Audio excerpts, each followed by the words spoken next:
Hello YouTubers, Josh running from FutureMorphs here. I will make sort of a small series of videos, probably like 4 parts or something, because I want to show off some baby snakes that are available, but I also want to answer some questions well, especially this time of year, if people buy baby snakes from me, that I get quite often. So I wanted to make it a nice combination. So basically I will give you some information and will also show you some babies. But I also don't want to make the video like, I don't know, an hour long or something. So I decided to make like small, easily digestible pieces for you. So the first thing that people sometimes ask, or I have to tell people sometimes even, is about transportation of, when you buy a snake. So it can be if you pick it up at my house or at a reptile show or whatever, but you need to transport your snake, of course. And I have a lot of information on my website. So if you ever need information, just go to futuremorphs.com. There's a little header that's called downloads, and you can just download all sorts of PDF files for free in Dutch, in English, some even in French. I did not write it myself, but anyway. So yeah, if you need any information, then definitely visit my website. It's all just PDF files that you can download for free about transport, feeding, about red factor, mimosa, about all sorts of things. So definitely go there. But sometimes people really think like, oh yeah, I will come to pick up a snake and I get a plastic box and I will just walk out. But well, at reptile shows it's usually not even allowed. For instance, in Hamm they are really strict about it, but also at the Houten shows they don't like it if you just walk around with a plastic box and just walk outside. But not just for rule's sake, but for your animal's sake. Especially, well, if you have a plastic box like this, it's super thin and basically it doesn't insulate anything, of course. So if you buy a snake from me and it's in a cricket box and it even has some air holes and you walk outside and outside it is, 5 degrees Celsius, inside the box it will become 5 degrees Celsius basically instantly. So your snake will also cool down a lot. So that's not nice. And also snakes like to be transported in the dark to just have less stress. So what do? You bring a styrofoam box. Well, this is a pretty small one, but you have bigger ones, you have really big ones, it all depends. But a small one like this can fit like 2 cricket boxes or like 4 or 5 wholesale boxes. So it depends on what you want to buy, of course, but if you want to buy a snake or if you reserve the snake somewhere, always bring a styrofoam box or buy it at a reptile show. But don't just walk out with your snake or your bearded dragon or whatever. It's not good for the animals. So both for stress, but especially for temperature. Well, temperature-wise, sometimes people also think that a styrofoam box is enough, but it insulates, of course. That's all the styrofoam does. It keeps the temperature a little bit more stable. But that doesn't mean that it's heated. So if you keep this box, I don't know, somewhere in your attic and there the room or the window is open and it's also 5 degrees, it will also be cold inside here, of course. So if it's really cold, you can have to bring something to heat the box maybe. So that can be a heat pack, but it can also be super simple, just a bottle of water. This is sort of a drinking bottle, but you can just bring a plastic bottle, add some warm water, put it in there to heat up, and then it's a good temperature. Heat packs are really nice for longer times, especially if you have to transport them like overnight or something. But in a small box like I just showed you, it can get too hot sometimes. So do be aware that heat packs are not the ideal for every situation, at least. Well, then also what you do before you pick up your snake is make sure you have something set up at home for to house your snake, of course. It really is frustrating sometimes that people come to a table of mine at a reptile show and they pick out a snake and they say, oh, a perfect snake, I want this one, and they buy it. And then they say, oh, what type of terrarium do I need? And then I think like, that should have been step number 1. So make sure your housing is set up at your house to put the snake in. So it can be a plastic box, it can be a terrarium. I will talk about it in one of the other videos, otherwise this will become an hour-long video. But make sure you have something ready to put your snake in, like a quarantine head setup or a terrarium. And maybe if you buy multiple snakes, I always put labels on each box, of course, but those labels don't always peel off that easy because I want them to stick on really nice.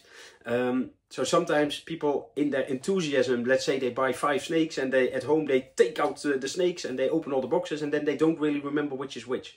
So I only had it once or twice, luckily.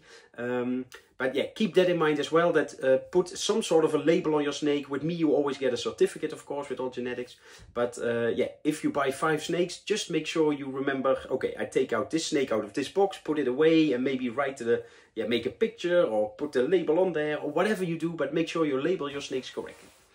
Well, I think that's enough talking for now. So I will do my great edit that I always do, and let's show some baby snakes. So this video might be sort of similar to the how I make the clutch introduction videos, but hey, I'm on my stool again, so I can start off high. And I won't show all these, by the way, but just sort of the highlights. So this, for instance, is a male Palmetto Caramel, maybe buff, from clutch 20. Then we have quite some cool Hypo Aztec still left from clutch 23. So both males and females. So if you would like to know if you want to have one, then just either watch the video of 23 or message me like, hey, I want a male. Show me some pictures. That's also no problem. And I will also show a female. And these are all feeding super well. So these definitely are ready for the Nijmegen show in November, but also for Houten or Hamm in December, of course. I will have tables at those 3 shows. And the Antwerpen show in Belgium, I don't have a table. I could maybe make deliveries there. I did not make any fixed plans, but yeah, I could go there in theory at least. Here we have a female scaleless Hypo Tessera Motley from clutch 24. So yeah, in the beginning of the year, scaleless and palmetto sold pretty quick, but as you see, I have some left. So people who are interested in scaleless or palmettos, just send me a message. This is a female scaleless amelanistic. Can I zoom in a bit? Bloop. It could be a fire, but I don't think so. But it has a bit strange sides. But there are 2 females available. From 31, there's also this male. Oh, well, he is in shed, but it's a melanistic motley male. Also clutch 31, so yeah, it's head caramel and head hypo. So all the heads and possible heads you can find on my morph list. What else do we have here? Another scaleless, which was a smaller baby, but now he's doing really well. So it's a clutch 31 as well. A male scaleless amber Tessera motley. This is also funny that, well, it's an ex-holdback, but it's a yellow factor line and buff line. So yeah, it could be either or both, but a caramel Tessera motley stripe, but a really yellowish animal. Strange color, so I think it's the yellow factor. That's clutch 34, by the way. Also, a random saffron is still left from clutch 40. She's a she and head striped and in shed here. But so saffron is a butter sunkist.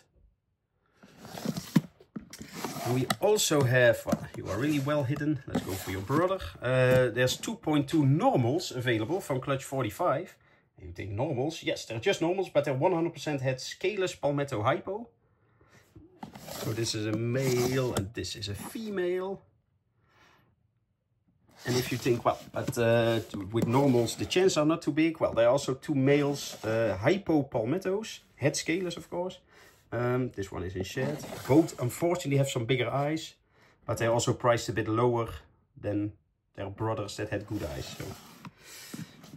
From clutch 46. Oh, how can you put a P urate there? I have 2.2. They are, well, this even has a little bit of pie-sided, but they're blood red and blood red Tesseras. And they had lava, charcoal, and hypo. So you can make really cool combinations. I'll show you a female with Tessera. So, yeah, all your babies will be blood red, of course. And then, yeah, some of them with charcoal, yeah, they will be pewters and pewter Tesseras. But also with lava and hypo, it could become really cool, I think. So I have 2 males and 2 females, and you can just make a pair, of course. This is clutch 47, a male ghost Tessera motley. I really like him by look, he's really soft. But he's also had palmetto, caramel and amelanistic. So if you want to have a nice palmetto project to make either more ghost or Enery or snow or butter or amber or whatever, then that could be a nice male. Or you can take his brother. That is also amelanistic already. So it's a hypo snow Tessera motley, but also het palmetto and het caramel. We have a nice scaleless female, diffuse Tessera. She could be hypo or buff as well, but yeah, I'm just not really sure which it is. It's too bright for just scaleless diffuse Tessera, but it's clutch 49 by the way. Clutch 51 has some cool stuff. This is Red Factor Amelanistic Sunrise Tessera, a male, and two brothers are left. This one is like intense pink and almost green, which probably you cannot see that well. But well, I hope it shows up. And this one, so the one you just saw was Red Factor Snow, and I don't think Sunrise. This is Red Factor Snow Tessera, but it's really, well, way paler, but I think this could be even a homozygous Sunrise. But well, it's a difficult one. Whoop. What do we have here? Oh yeah, this is a female. Is it even on the morph list? Oh yeah, of course it is. So it's a female snow. She could be hom or possible het Sunrise. Let's check the total genetics. Oh yeah, she also had scalers and possible het striped. So I was thinking to maybe keep her in the beginning, but I decided, well, I have so much. I kept like 1.1 or 1.2 even out of that clutch anyway. So we have clutch 53, a male palmetto ultramel. That could be a buff ultramel as well. If you like palmetto, but you want to get some more color in there and start a nice project, then this is a really cool male, Hypo Lavender Tessera motley from clutch, let's check, 54. So it's Hypo Lavender Tessera motley, het palmetto and Enery, and possible het amelanistic. But yeah, again, if you want to make lavender palmetto combos, which are not that many around, then this could be the one for you. Also clutch 54. Oop, there we are. Well, I have two brothers and these are both pretty difficult to ID at least. They're definitely palmetto, hypo and amelanistic, but they can be Enery or lavender or both. So yeah, is this a hypo snow? Is it a hypo opal or a hypo snowpal palmetto? Good luck identifying them. So basically there are two, well, he's also in shed, but they have no freckles at all, so difficult. These are also pretty cool. There are 3 females left, but ghost Aztecs, but of course she is in shed. But they are really cool pattern wise, of course, but they also get like a pinkish glow. So, and there is a red enhancer in the line, so it makes sense that they get pretty. But these are some of the snakes. This is also really nice. That I don't understand why they are still here. They are not that expensive, I think, and quite unique. Well, if you also need males, then you can also get some hypo snow Aztecs. Here you can see the pink a bit better, although he is in shed. And we have a female as well, with a really nice stripe. Hooah!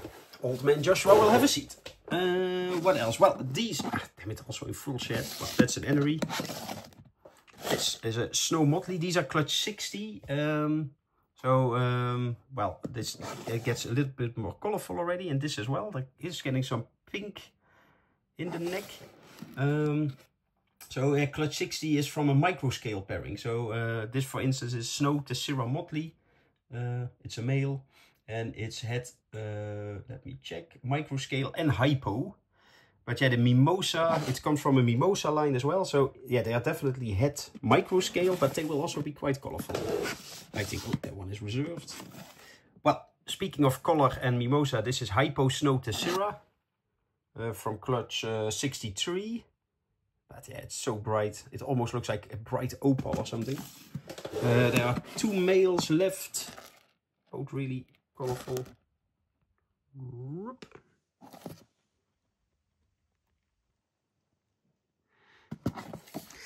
What else? Yeah, I said I won't show everything, and now I'm showing almost everything. Well, this is also cool, even in shed. You can see all the pink. This is clutch 64. Red Vector to Mimosa Ultramel and Rita Sera. Oh, well, we should definitely show these two as well. I still like them. Clutch 68. This is a female Inferno, which is a sun-kissed amelanistic. And if you add caramel, you get saffron. So this is a butter sun-kissed. And I think, are they head striped or post head striped? Post head striped. But also had hypo in, at least. Well, let's here show, well, you are in shed. Let's show some nice Tequila Sunrise combos. So this is Tequila Sunrise and Mimosa and Red Vector, Ultramel Ghosts, clutch 69. This is less pink, this is really pink. So yeah, they are quite different from one another, but some males are really colorful, but also some females are quite nice. But they are a little bit more on the purpler side or something. Well, oh, these two are also cool. Two brothers from clutch 70. Really colorful opal tesseras. They could be hypo opal tesseras. But yeah, if you want something with a lot of color that really hops out. So this is really like, yeah, it's not really pink, orange, salmon. I don't know how to call it. It's opal, a colorful opal. But well, this is also a nice update maybe. This is from clutch 73. So it's, she is still pretty small. Its scale is diffused. Yeah, she was really small as a baby and still small. But yeah, she's just from the beginning feeds on frozen taught pinkies pretty well. So she is growing slowly but steadily. But yeah, she will be, or well, she is available, although she is still pretty small. So don't expect the biggest baby ever. But yeah, if you like her by look or genetically, then just let me know. Well, clutch 74 is more Red Vector Mimosas. Oh, here's a random scaleless Goldus Tessera still hanging around from clutch 76. It's a female. And a bunch of Spectre Ghosts are left, which some of them are getting quite nice. They are really like soft color or so. So they are, most of them are not super bright pink or whatever, but yeah, and they are, I think, like 50 euros each or something. So they are definitely affordable, let's say. Well, and then last, oh, well, also in shed, but some more Aztecs. So if you like Aztecs, I have them in hypo, in Enery, in snow, and in hypo snow. So if you like the Aztec patterns, then yeah, I can get you whatever you want, almost. So, like I said before, these will all be ready for Nijmegen, Houten or Hamm. So just message me, contact me below. All the info is down there if you want any of them. See you in the next video.